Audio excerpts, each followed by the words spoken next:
Hi, I'm Johan and I'm on the PeakScale team. In this video I will show you how to find your system's software architecture. Software architecture is about making fundamental structural choices that are costly to change once implemented. This definition is outdated. An evolutionary architecture supports guided incremental change as the first principle across multiple dimensions. Do not build systems for eternity, build them with constant change in mind. Architecture is influenced across various dimensions. Its structure is based on a fundamental architectural style. It supports functional and non-functional capabilities, the characteristics. It is subject to hard facts, the decisions. It evolves along important guidelines, the design principles. The architecture style describes the core structure of your system. Once defined and implemented, it will be one of the most challenging aspects to change later. Other aspects like characteristics or design principles will and must change continuously over time and adapt to new conditions and business needs. But changing the style of a system is always costly and time-consuming. Decisions are the rules of how to construct a system. They form strict boundaries or constraints for the development teams.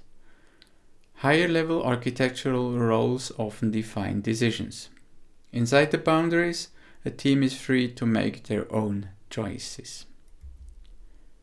Design principles are the guidelines made by the development teams.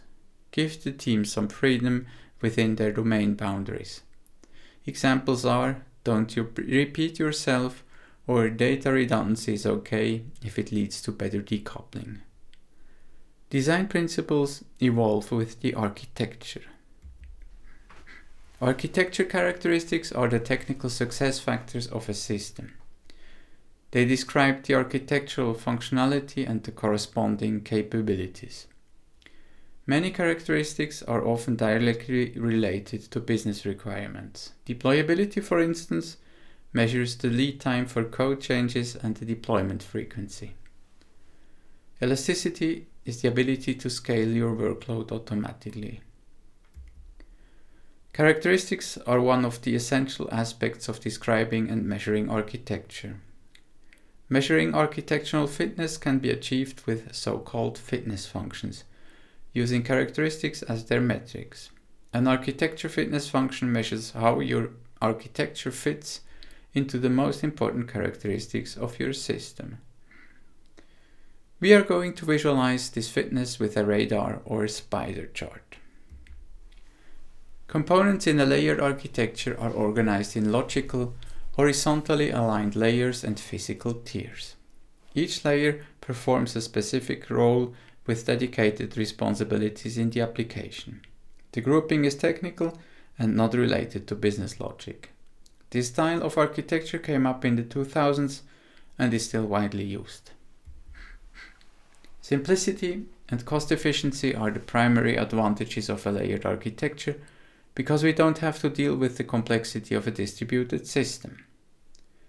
However, deployability and testability rate low because making tiny changes takes effort. Reliability rates medium, mostly due to the lack of network calls. Microservices are a distributed architecture where each service runs in its process, including all necessary parts. Microservices are independently deployable units modeled around the business domain. The database is part of the microservice.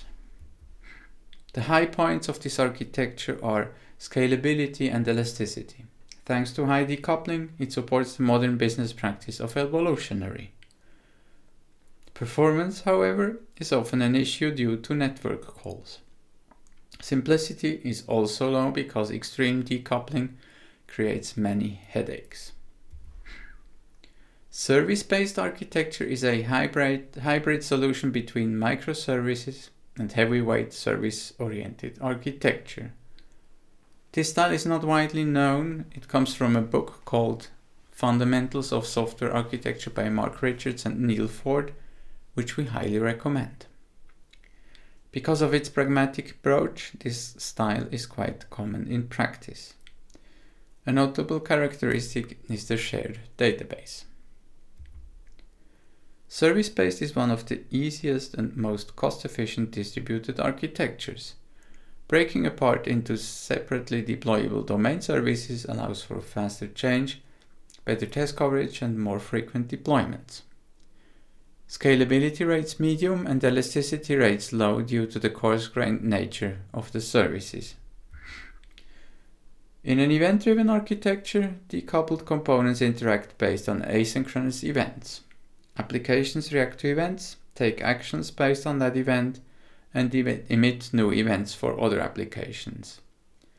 That's why the components are called event processors. The business logic derives from the resulting event flow. Event-driven architecture rates high for performance, scalability, and fault tolerance due to its asynchronous nature.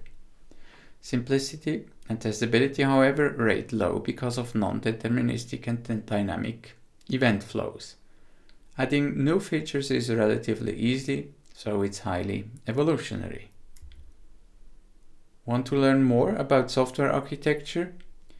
Reach out to us at peakscale.cloud.